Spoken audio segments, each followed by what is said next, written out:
오늘은 예수 그리스도라고 하는 이름에 대해서 신약에서 가장 중요한 주제인 예수 그리스도라고 하는 그 이름에 대해서 여러분들과 잠시 은혜를 나누려고 합니다. 여러분들 그 자녀의 이름을 지었던 기억들이 있으시죠? 저도 그 첫째 아이가 임신되고 그 아이를 상상하면서 이름을 지었던 기억이 있습니다. 그 이름을 지을 때 이름이 하나가 아니라 수십 개, 거의 100개 정도 후보에 올라왔던 것 같습니다. 하나씩 이건 아닌 것 같다고 하면서, 그래서 마지막에 이제 고른 이름이 지금의 이름이 되었지요. 전통적으로는 우리 부모님들 말고 조부모님들이 이름을 지어주시지요. 요즘 젊은 세대들은 부모님들이 이름을 지어주는 경우가 많습니다. 보통 이름에는, 특별히 첫째 자녀에게는 부모의 소망이 참 많이 담겨 있는 것 같습니다. 그래서 그 이름을 누구 아빠, 누구 엄마 부를 때 첫째 이름을 넣어서 아빠, 엄마라고 부르지요. 그만큼 우리의 감정이 들어가는 그런 이름들인 것 같습니다. 그러면 예수님의 이름은 어떻게 생겨나게 된 걸까요? 마태복음과 누가복음에 의하면 그 예수님의 모친인 마리아가 처녀로서 잉태되었을 때 천사가 나타나서 그 이름을 지어줬다고 하죠. 아들을 낳으리니 그 이름을 예수라라. 예수라고 하는 이름이 누구로부터 왔냐면 하나님께서 천사를 통해서 주신 이름이라는 거죠. 마치 우리가 사랑하는 자녀에게 이름을 주는 것처럼 하나님께서 그 아들의 이름을 주었고, 그 아들의 이름에는 사실 부모의 소망이 담겨 있는 거지요. 하나님의 소망이 이 예수라고 하는 이름에 담겨 있는 것을 보게 됩니다. 이 예수라고 하는 이름의 뜻은 여호와는 구원이시다, 하나님께서 구원하신다라고 하는 의미를 가지고 있습니다. 그 히브리어로는 이 예수라고 하는 이름을 예슈아라고 합니다. 예슈아라고 하는 이 이름, 여호수아라고 하는 모세의 그 제자죠. 예슈아, 여호수아는 사실은 같은 이름을 다르게 발음하는 겁니다. 이 예슈아, 여호수아라는 이름이 이제 히브리어가 헬라어 신약 성경으로 되면서 이에수스가 되고요, 그리고 영어로는 지저스가 되고 우리말로는 예수가 되는 겁니다. 모든 이름의 뜻은 여호와께서 구원하신다, 여호와께서 구원이시다라고 하는 의미인 것입니다. 때가 참에 하나님께서 자신의 아들을 세상에 보내셨고, 그 아들이 이 땅의 구원자로 오신 것입니다. 그가 이 땅에 오신 지 약 2000년이 지난 지금 세월 가운데에도 여전히 예수라고 하는 이름은 열방 가운데에 불려지는 이름입니다. 그 예수는 사실 히브리 이름 가운데는 평범한 이름이지만 이 수많은 긴 역사 동안에 사람들은 이 예수와 관계를 맺고 있습니다. 어떤 사람은 예수를 좋아하고, 어떤 사람은 예수를 싫어하고요, 어떤 사람은 예수를 믿지 않고, 어떤 사람은 예수를 믿습니다.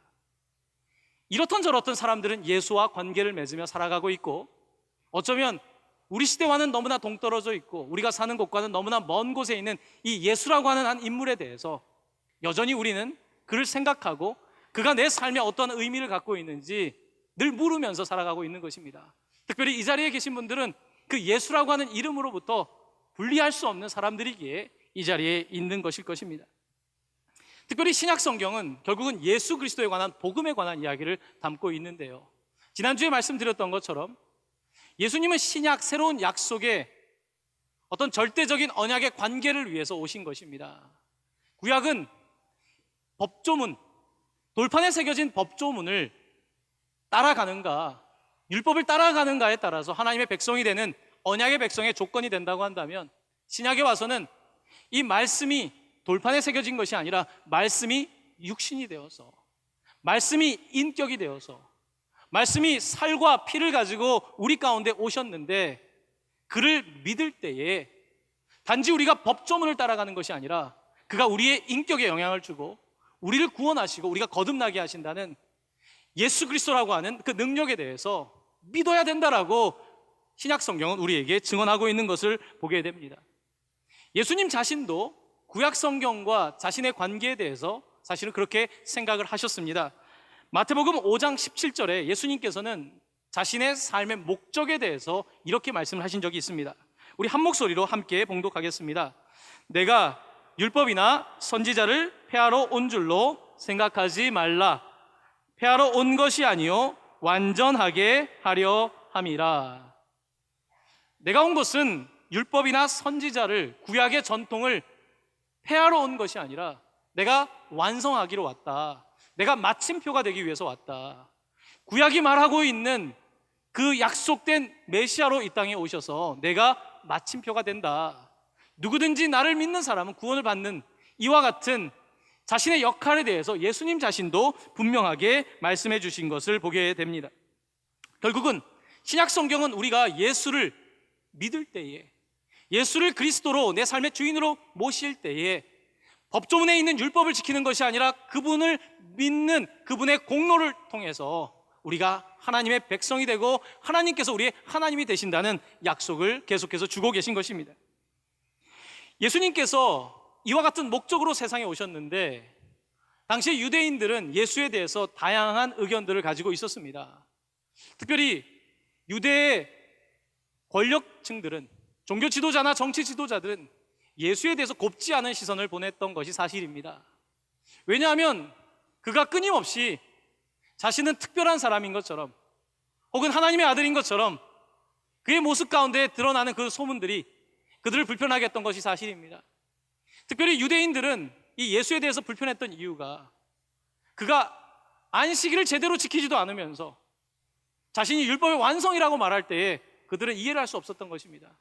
안식일 날 병자를 고쳐주고, 안식일에 중풍병자가 자기 들것을 갖고 올라가고, 물건을 들고 가면 안 되는데 들것을 갖고 가고, 밀밭 사이를 지나면서 제자들이 밀에 있는 밀을 비벼서 그것을 먹고, 예수님이 했던 행적들은 사실 당시의 유대인들에게는 저게 율법학자인가, 율법을 제대로 아는가라고 하는 의구심을 나타냈던 것이 사실입니다.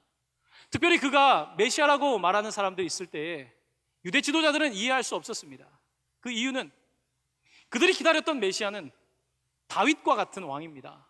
다윗은 당시에 복잡했던 정치 상황들에서 그 정치 상황들과 여러 가지 복잡한 문제들을 해결했을 뿐만 아니라 군사적으로 아주 든든한 나라를 세웠고, 또한 율법을 중심으로 해서 예루살렘의 수도를 세우고 이스라엘의 기틀을 만든 사람이었기 때문에 그들은 메시아라고 한다면, 메시아 그리스도라고 한다면 적어도 다윗과 같은 사람이어야 된다라고 믿고 있었습니다. 근데 예수님은 어떤 사람이었습니까? 그들이 들어본 적도 없는 나사렛이라고 하는 동네 사람으로, 그리고 부모님이 있는데 부모님의 배경도 너무나 보잘것없고, 그와 같은 이야기들, 예수님에 대해서 사람들은 인정할 수가 없었습니다. 유대 지도자들이 예수님에 대해서 인정할 수 없었지만 예수님에 대한 일반인들의 평가는 달랐던 것을 보게 됩니다. 일반인들은 하루하루가 먹고 살기가 어려운 사람들이지요.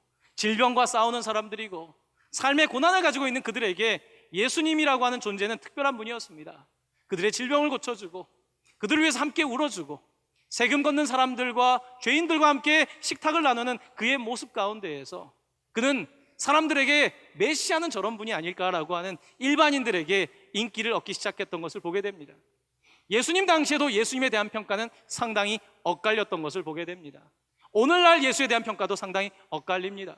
어떤 사람들은 예수는 가짜다, 예수님은 그냥 너무 신격화된 한 사람일 뿐이다, 어떤 사람은 그분이 내 인생을 바꿨고 그분이 구원자라고 말하는 것을 볼 때에 예수님 당시나 지금이나 예수에 대한 의견들은 엇갈리고 있는 것을 보게 됩니다.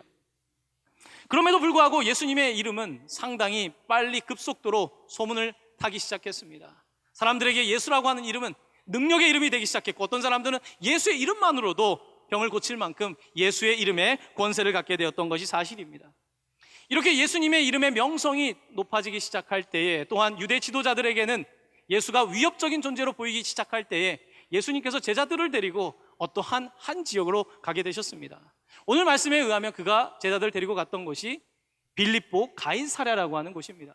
이 빌립보 가이사랴라고 하는 지역은 갈릴리 호수가 있는 곳에서 약 북쪽으로 25마일 정도 떨어진 곳입니다.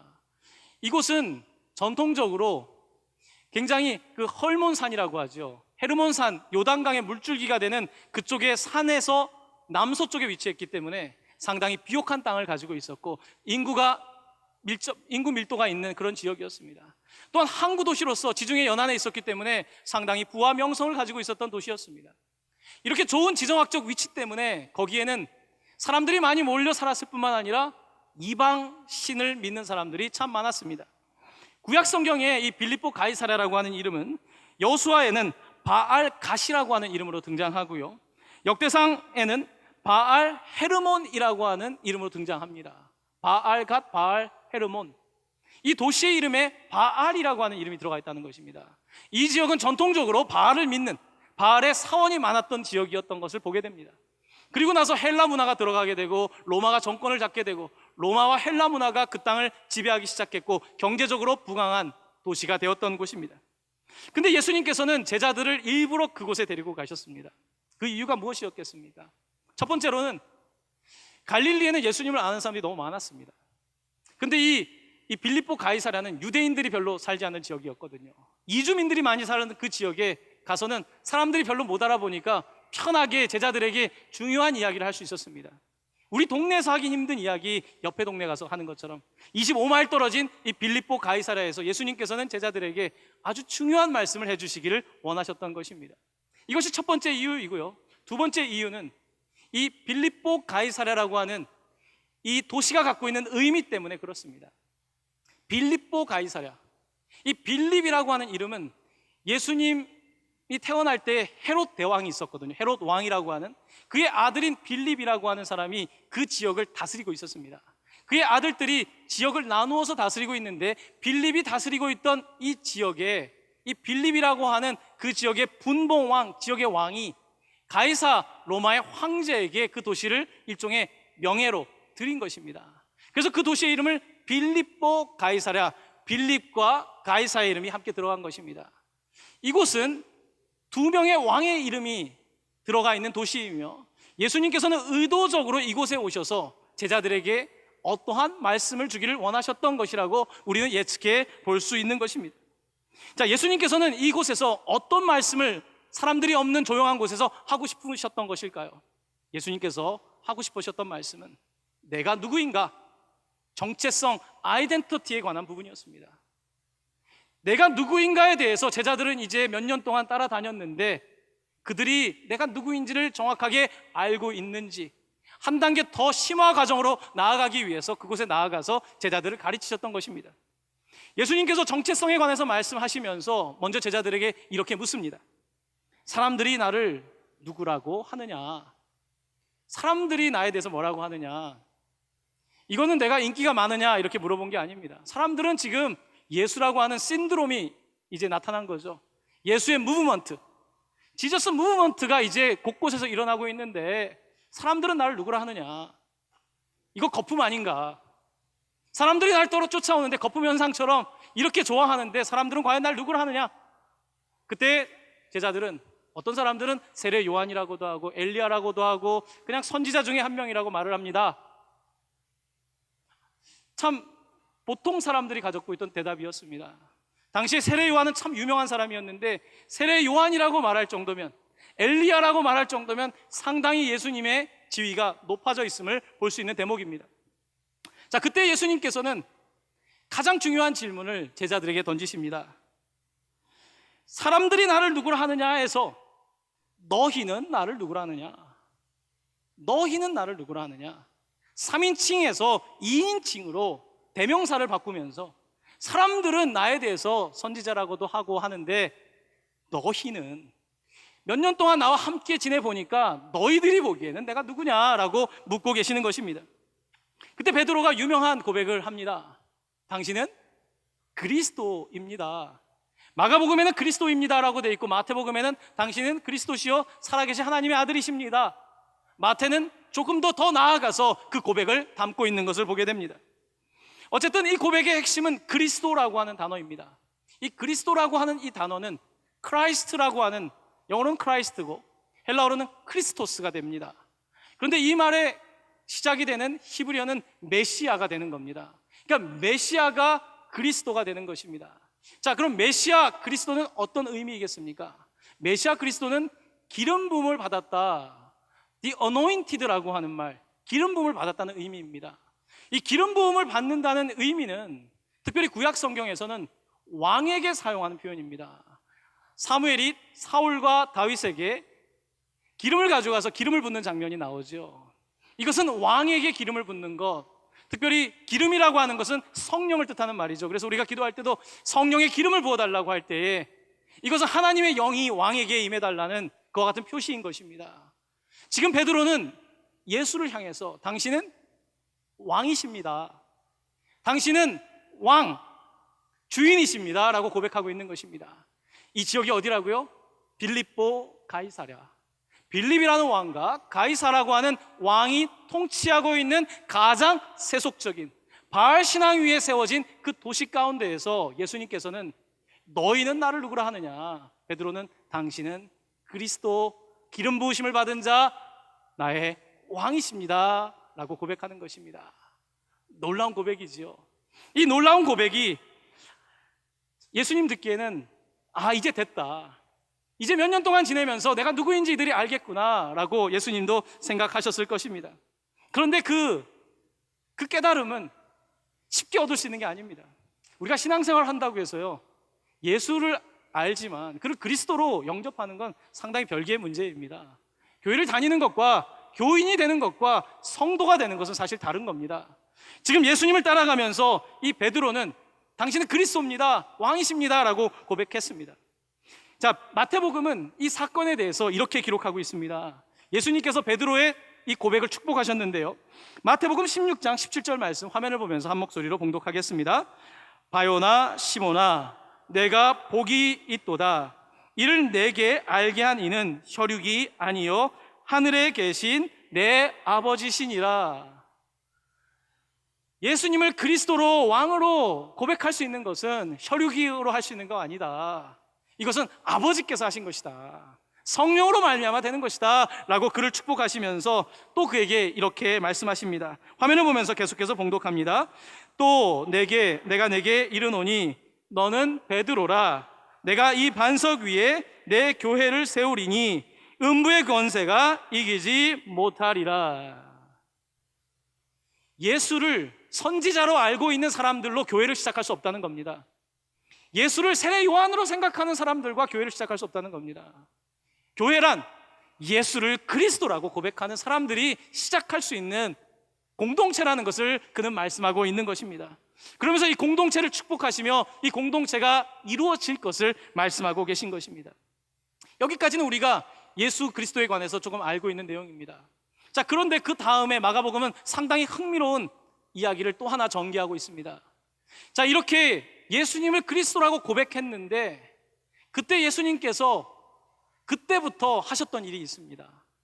예수님을 왕이라고 했는데 그때부터 예수님께서 왕 같지 않은 왕에 대한 이야기를 하십니다. 그게 뭐냐면, 내가 그리스도인데 맞는데 내가 이 땅에 온 것은 빌립과 같은 가이사 같은 왕이 되려 함이 아니라 나는 이 땅에 나 자신을 내어주는 왕, 십자가에서 죄인을 위하여 자신을 내어주는 왕, 하나님 말씀이 육신이 되어서 이 땅 가운데 오셔서 자기를 다 내어주는 왕으로 오셨다고 그 말씀을 하기 시작하는 것입니다. 그래서 예수님께서는 이제 내가 죽을 것이다, 작별해야 된다, 하지만 부활하실 것이다 라고 하는 복음서가 말하고 있는 가장 중요한 내용들을 말씀하기 시작하는데요, 오늘 말씀 가운데는 이렇게 되어 있습니다.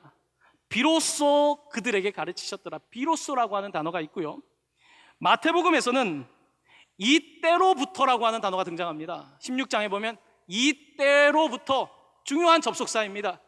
지금까지 하셨던 말씀, 이때로부터 비로소 이제는 내가 십자가에 죽을 수밖에 없다는 그 가장 복음의 비밀에 관하여 말씀하기 시작했다는 것입니다. 오늘 말씀은 우리에게 무엇을 던져줍니까? 예수님이 이 땅에 오신 것은 사람들이 생각하는 것과 같은 이유가 아니라 이 땅을 구원하기 위한 구원자로 왔다는 사실을 너무나 분명하게 우리에게 제시하고 있는 것입니다. 이때 예수님께서 이렇게 죽음에 대해서, 부활에 대해서 말씀하니까 베드로가 이 항변을 했다고 오늘 말씀에 기록되어 있습니다. 마땅하지가 않았던 겁니다. 하나님, 예수님 그런 말씀하지 마십시오. 그때 예수님께서 이렇게 말씀하십니다. 우리 화면을 보면서 같이 봉독하겠습니다. 사탄아, 내 뒤로 물러가라. 내가 하나님의 일을 생각하지 아니하고 도리어 사람의 일을 생각하는도다. 베드로의 고백은 맞았습니다. 주님이 그리스도라고 하는 고백은 맞았는데, 근데 그 말은 맞았는데 그는 그 개념을 잘 모르고 있었습니다. 오해하고 있었습니다. 예수님께서 그리스도로 오셨는데 그것은 가이사보다 더 위대한 왕이 아니라, 어쩌면 더 위대한 왕이긴 맞는데 우리가 생각하는 그런 세속적인 왕이 아니라 자기 자신을 내어주는 왕으로 오셨다는 것을 말씀하시면서, 너가 만약에 내 그런 모습에 동의할 수 없다면 너는 사탄이다, 사탄아 물러가라 라고 그 사랑하는 제자에게 말씀하시는 것을 보게 됩니다.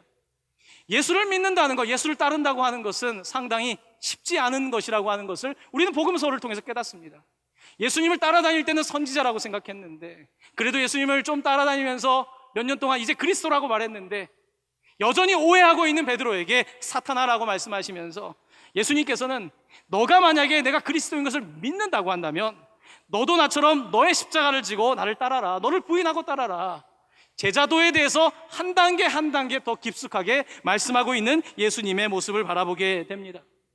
바로 이것이 예수님께서 이 땅에 오신 목적입니다. 많은 사람들은 예수에 관해서 논쟁을 벌입니다. 어떤 사람은 예수는 위대한 스승이라고 말합니다. 어떤 사람은 혁명가라고 말하기도 합니다. 어떤 사람은 4대 성인 중에 한 명이라고 말하기도 합니다. 여러분, 그런 표현에는 깊은 함정이 있는 것입니다. 깊은 함정이라고 하는 것은 예수를 좋게 이야기한다고 하는 것이 다 좋은 것은 아닙니다. 사람들이 예수님에 대해서 좋게 이야기한다고 해서 그들이 다 예수님을 십자가에서 지켜내는 사람들이 아니라는 것입니다. 예수님을 정말로 지켜내는 사람들은 그런 사람들이 아닌 것입니다. 예수님은 단지 예수가 아닙니다. 예수가 아니라 그리스도라고 하는 표현이 붙어야 되는 거지요. 그래서 기독교는 그냥 예수라고 말하지 않습니다. 항상 예수 그리스도, Jesus Christ라고 말하는 겁니다. 신학자들은 이 예수를 일컬어서 역사적 예수라고 말합니다. 역사적 예수라고 하는 것은 베들레헴에 태어나서 십자가에 달려 돌아가셔서 33년의 삶을 살아가셨던 그의 삶을 우리가 예수라고 표현한다면, 이거는 역사에 관한 이야기라고 한다면, 그리스도라고 하는 것은 믿음의 그리스도라고 하는 것입니다. 역사의 예수를 안다고 해서 그리스도를 고백하는 게 아닌 거예요. 예수를 봤다고 해서 그리스도를 고백하는 것도 아니고, 예수님을 몇 년을 따랐다고 해서 고백하는 것도 아니고, 예수와 그리스도 사이에는 넘어가야 되는 상당히 깊은 간극이 있다는 것입니다. 예수를 그리스도로 고백하지 않으면 그것은 복음서를 읽지만 제대로 읽는 것이 아닙니다. 어떤 사람들은 성경을 읽으면서 역사적인 예수를 찾습니다. 아, 역사의 예수가 그렇구나. 예수님이 참 좋은 말씀 많이 하셨잖아요. 약한 사람들 편에 서셨잖아요. 매력적인 캐릭터 맞잖아요. 그런데 예수님은 우리에게 그 이야기를 하려는 것이 아니라, 내가 이 땅에 온 것은 바로 너를 위해서 내가 희생한 것이고, 너 한 사람을 구원하기 위해서 내가 이 땅에 왔다는 그 사실, 그것을 깨닫는 것, 그리스도임을 깨닫는 것, 이것이 가장 중요한 일이라고 하는 사실을 우리에게 전해주고 있는 것입니다. 성경을 읽는다고 해서 모두 성경을 잘 읽는 것은 아닙니다. 제가 대학교 때 이제 성경을 공부할 때 저는 역사적 예수에 대해서 상당히 흥미를 가졌습니다. 학교에 가니까요, 예수님을 역사적인 인물로 가르쳐 주는데 제 믿음이 점점 떠나가더군요. 왜냐하면 역사에 있는 모습을 보면 볼수록, 왜냐하면 역사는 하나님을 상정하지 않습니다. 하나님을 상정하지 않는 그 역사 공부에는 예수님은 그냥 한 역사에 불과하지 믿음의 대상이 아니었거든요. 그런데 예수를 넘어서 그리스도를 고백하게 되는 그 경험이 없으면 역사의 예수를 아는 것이 무슨 의미가 있겠습니까? 예수를 따라가면서 예수를 그리스도로 고백하지 못하면 우리가 아무리 열심히 신앙생활을 한다고 할지라도 가장 핵심적인 고백을 못한 것이 되는 것입니다. 특별히 오늘 말씀을 마감하기 전에 이 빌립보 이 가이사에서 있었던 사건 가운데 이 마가복음 다음 장 9장에 나와 있는 또 한 가지의 흥미로운 사건 하나를 소개하려고 합니다.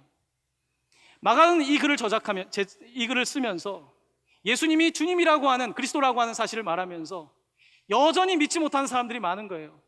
그들을 위해서 그 다음에 변화산 사건의 이야기를 줍니다. 변화산 사건 아시죠? 예수님께서 한 산에 올라가셨는데 거기에서 베드로, 야고보, 요한을 데리고 가셔서 그가 변화하셨습니다. 광채가 나는 하얀 옷을 입고 변화되셨는데 그의 옆에는 엘리야와 모세가 있었다고 기록하고 있습니다. 뭘 말하는 거겠습니까? 바로 엘리야가, 선지자가 예언했던 주님이 여기 계시고, 모세의 율법을 완성했던 바로 그리스도가 여기에 계시고, 바로 그 광채가 나는 그 예수님, 바로 예수가 그리스도임을 변화산에서 이 빌립보 가이사랴에서 분명하게 보여주고 있다는 것입니다. 이 빌립보 가이사랴에서 이 두 사건을 통해서 마가복음과 다른 복음서들이 우리에게 한 가지 사실을 증언하려고 합니다. 바로 그것은 예수님이 그리스도이십니다. 예수님이 왕이십니다. 예수를 믿을 때에 단지 역사적 스승이 아니라 나를 죄로부터 구원하는 그 구원자를 만나게 된다라고 하는 이 놀라운 사실을 선포하고 있는 것입니다. 성경을 읽으면서 이 부분을 도려내고 성경을 읽는다면 똑똑한 사람은 될지 몰라도 구원받을 수 있는 사람은 될 수 없다고 믿습니다. 사랑하는 성도 여러분, 여러분은 신앙의 여정 가운데 어떤 자리에 계십니까? 이제 예수님을 조금씩 알아가기 시작했습니까? 아직 시간이 조금 더 걸려야 될지 모르겠습니다. 하지만 예수님을 따라오려거든 이 한 가지 사실을 결단코 고백할 수밖에 없는 것입니다. 그것은 예수님은 그리스도이십니다. 예수 그리스도. 할렐루야.